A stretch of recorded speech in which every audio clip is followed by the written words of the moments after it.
Matapos nilang makakuha ng hinog na saba, ay kumuha na rin sila ng mga kamoteng kulay kahel ang laman. Mas masarap kasi yon ng di hamak sa mga normal na kamote. Napakalinamnam ng kamoteng kahel kahit kainin mo ito ng hilaw.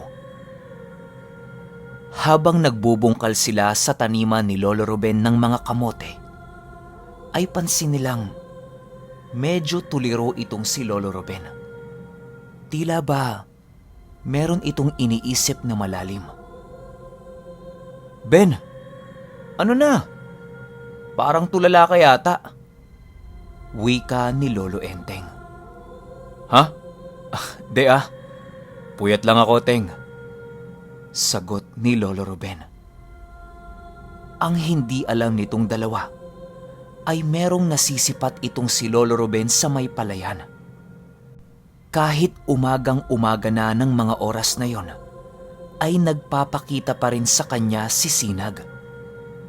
Halos walang araw na hindi siya nito nilulubayan. Hinayaan na lang ito ni Lolo Ruben at nagpatay mali siya na lang dahil baka mahalata pa siya nitong dalawa. Tumulong na din siya sa pangunguha ng kamote upang mas mapabilis ang pag-uwi nila. Medyo nagugutom na din kasi ang mga ito dahil sa wala pa silang mga kain magmula pa kanina. Ilang minuto ang nakalipas, nakakuha na nga sila ng sapat na makakain sa mismong araw na yon. Agad naman silang naglakad pabalik sa kubo ni Lolo Ruben. Habang naglalakad itong dalawa ay merong nangyaring kakaiba. Umihip ang malakas na hangin at sa hindi maipaliwanag na dahilan ay biglang tumilapon itong si Lolo Berto. Nang makita ni Lolo Ruben ang nangyari, ay biglang kumunot ang noo nito. Kitang-kita niya kasi na isang tikbalang ang sumapak dito kay Lolo Berto. Para bang hindi na nito ginalang si Lolo Ruben nung mga oras na yon. Walang sabi-sabi ay agad na nag-usal si Lolo Ruben para lumitaw ang diwatang tagabantay ng kanyang balon. Si Lolo Enteng pinuntahan na si Lolo Berto. Wala namang sugat na natamo itong si Lolo Berto, pero kitang-kita ni Lolo Ruben ang marka ng tikbalang sa kanyang muka. Hindi makita ang pasa na nagawa ng tikbalang kung ordinaryong paningin lang ang taglay-taglay mo. Malamang sa malamang, bagong lipat pala ang tikbalang na yon sa lugar ng tanawan ni Lolo Ruben.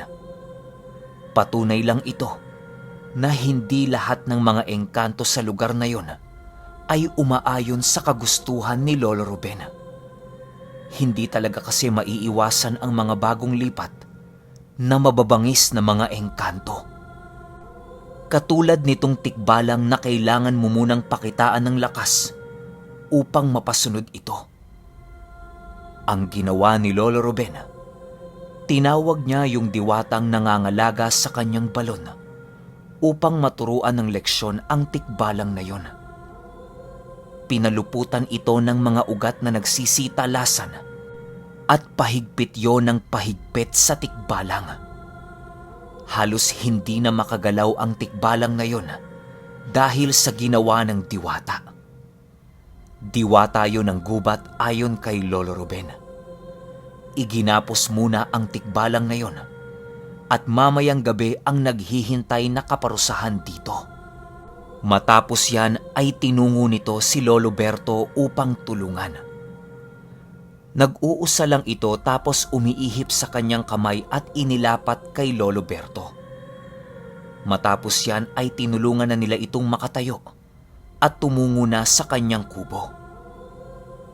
Wala namang kakaibang nangyari dito kay Lolo Berto dahil nalunasan kaagad yon ni Lolo Ruben. Buti na lang at napakalalim ng aral nitong si Lolo Ruben pagdating sa mga engkanto at iba pang uri ng nilalang. "Napano ka ba, Berto? Tumilapon ka kanina," wika ni Lolo Enteng. "Hindi ko alam, Teng eh. Yung hangin kasi napakalakas. Sagot naman ito. Nasapa ka ng tikbalang, Berto. Baka kasi may nagawa ka dong kanina habang nagbubungkal. Pero hayaan mo, kakausapin ko yun pagpatak ng gabi. Sagot naman ni Lolo Ruben habang nagluluto ng mga dala nilang pagkain. Matapos nilang kumain ay umuwi muna itong dalawa. Bale, umuwi lang saglit ang mga ito upang magtrabaho sa kani-kanilang tahanan. Tapos magpapaalam na sa kanilang magulang na makikitambay sa kubo ni Lolo Ruben. Di naman naghihigpit ang mga magulang ni Lolo Enteng at Lolo Berto kasi tiwala talaga sila kay Lolo Ruben. Umigib lang itong dalawa ng tubig sa kanilang bahay, tapos ipinasok ang mga kahoy sa kanilang bahay upang hindi mabasa ng hamog. Ganun lang kasi ang trabaho nila tuwing walang gapasa ng palay. Sumapit ang gabi at hinintay nga nitong dalawa ang gagawin ni Lolo Ruben. Ben, ipakita mo naman sa amin ang gagawin mo. Wika ni Lolo Enteng. Ah, yun ba? O siya, sige. Sagot ni Lolo Ruben habang unti-unti itong tumatayo. Siguraduhin mong tikbalang yan, Ben, ha? Sagot naman ni Lolo Berto. Pumunta na nga itong si Lolo Ruben sa balon na kanyang iniigiban. Kumuha yon ng buhay na halaman tapos dinidikdik niya ito habang nag-uusal. Latin ang inuusal ni Lolo Ruben at diyalektong animoy nakalimutan na ng tao. Sinasabi niyang diyalekto yon ng engkanto na mataas ang uri. Marami kasi talagang alam itong si Lolo Ruben na diyalektong hindi nauunawaan ng mga tao. Noong namatay kasi ang Maestro Ingku niya, ay pinamanahan din siya nito ng isang libretang gawa sa kawayan. Napakatanda na ng libretang yon ayon kay Lolo Ruben. Sa kanununuan pa kasi ni Lolo Ingko ang libretang karunungan na yon. Doon ipinapahayag ang napakalawak na sikreto ng mundong hindi natin nakikita. Ayon kay Lolo Enteng, minsan na niyang nasilayan ang mga nakaukit doon. Maniwala kayo o hindi, animoy mga hurma ng ugat ang mga nakasulat doon. Pero basang-basa talaga yon ni Lolo Ruben. Ang tanging sinasabi lang ni Lolo Ruben sa tuwing tatanungin siya tungkol dito, libro yan ng nakalimutang karunungan. Dagdag pa nito na maraming sagradong kataga doon na pag binasa ng tao ay magkakasakit ito. Balik tayo sa kwento. Pagbalik ni Lolo Ruben sa kubo, ipinahid niya yon sa dalawa habang may inuusal. Matapos yan ay pinainom niya ang mga ito ng tubig na kanyang inihipan. Sumapit ang 7:00 ng gabi at nagsilabasa na nga itong tatlo upang tunguhin ang balon. Papalapit pa lamang itong tatlo ay medyo nagpahuli na ang dalawa. Natatakot na sila sa kanilang nasisilayan nung mga oras na yon. Habang papalapit kasi sila sa balon, ay aninag na nila ang tikbalang na napupuluputan ng mga baging na nagliliwanag. Di nila mawari kung ang liwanag na nanggagaling doon ay kagagawa ng mga hayop. Ilang minuto lang ang nakalipas. Kitang-kita na nila ang diwatang gubat na naroroon. Tapos ang hari mismo ng engkanto. Si Lolo Ruben na mismo ang nagkumpirma na yon ang hari ng engkanto na kanyang kaibigan. Tila ba nililitis ang tikbalang na yon dahil sa kanyang kasalanang nagawa. Pakawalan niyo na ako. Pakiusap. Tinamaan lang ang pako bago akong lipat dito. Wika ng tikbalang. Matapos marinig ni Lolo Ruben yan, ikinumpas nito ang kanyang kamay. Pagkakumpas niya ay agad nagsilitawan ang ibang tikbalang. 5 tikbalang ang lumitaw sa iba't ibang angkan ng mga ito. Merong tikbalang na anyong tao at mga tikbalang na kalahating kabayo. Lahat ng tikbalang na yon ay merong ginintuang buhok sa likuran. Nagsasayaw ang mga buhok na yon at buhay na buhay talaga kung iisipin. Tingnan mo, di ka man lang nagtanong sa mga kauri mo na ang tanging batas dito ay hindi gumalaw ng taong kaibigan ko. Wika ni Lolo Ruben. Pasensya na. Natuto na ako. Pakiusap. Kalagan niyo na ako. Pagmamakaawa ng tikbalang. Di na nagdalawang isip itong si Lolo Ruben at nakipag-usap na ito sa diwata ng gubat na kalagan ito. Pagkalag ng diwatang yon, ay napaluhod na lamang ang tikbalang sa harapan ni Lolo Ruben. Tinanggal nito ang kanyang ginintuang buhok upang maipakita ang kanyang katapatan at pagsisisi. Di naman ito kinuha ni Lolo Ruben at nagwika ito ng, "Wag na, kaibigan. Masaya akong nagsisi ka sa iyong kasalanan. Huwag kang mag-alala. Magiging magkaisa rin tayo kagaya nitong mga kauri mo." Wika ni Lolo Ruben. Yumukulang ang tikbalang na yon at unti-unting naglaho.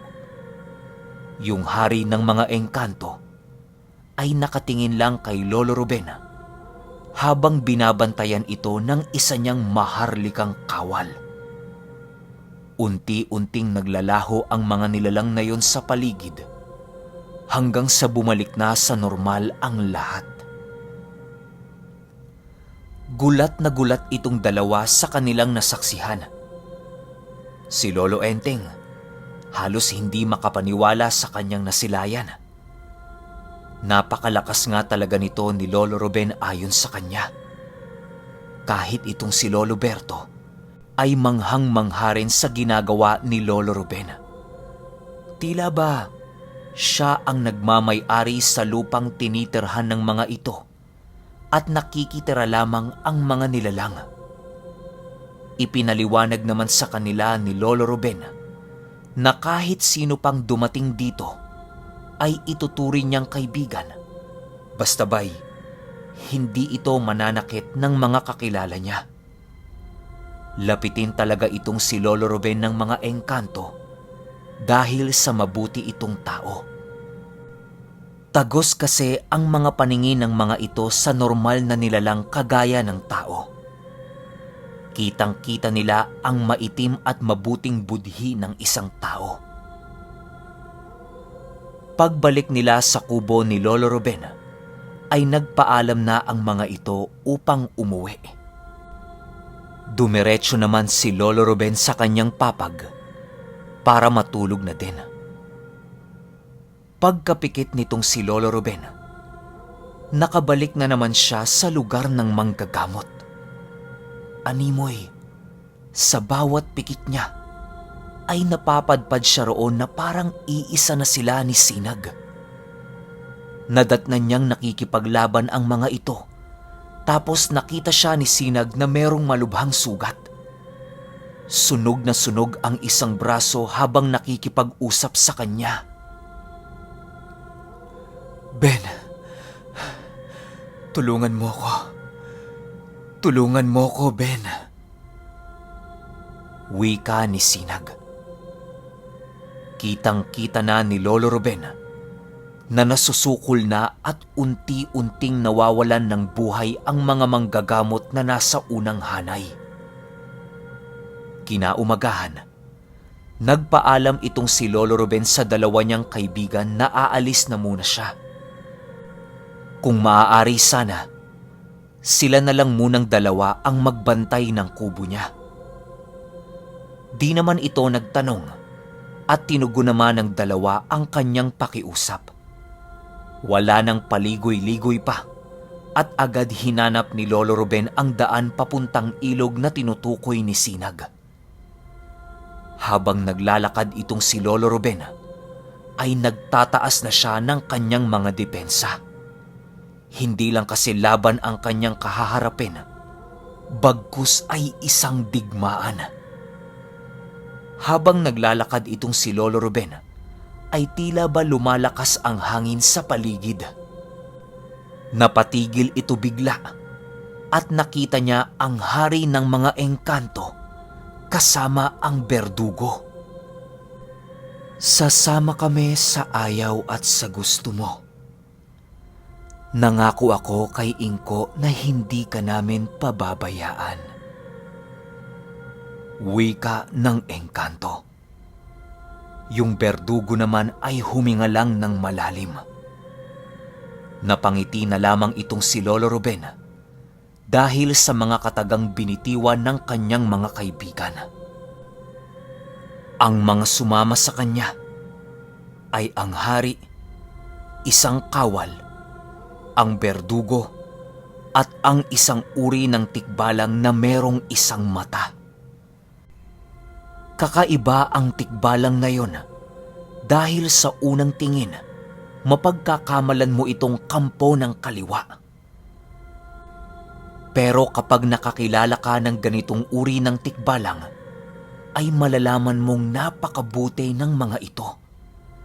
Isa ito sa pinakamalakas na kaibigan ni Lolo Ruben. Kabaliktaran ng berdugo yon dahil hindi niya yon kayang utusan. Bagkus ay tumutulong lang ito sa kanyang kagustuhan. Kahit saang lupa-lupa ang kaibigan ng tikbalang na yon ay kayang hatiran nito ng tulong. Kapag kasi kaibigan mo ito, ay lalagyan ka ng buhok na susuot sa iyong balat at ito ang magsisilbing marka na ipagtatanggol ka niya sa panganib. Wala yung dalang armas, bagkus ay ang nagsisitalasan nitong mga kuko na kayang pumunit ng mataas na uri ng baluting espiritual. Sa bawat pag-apak ng tikbalang na yon, ay nag-iiwan ito ng bagang apoy sa lupa. Okay, ayusin ko lang yung 13. Tapos salpak kaagad natin. Bakbakan na to. Kita-kits sa 13.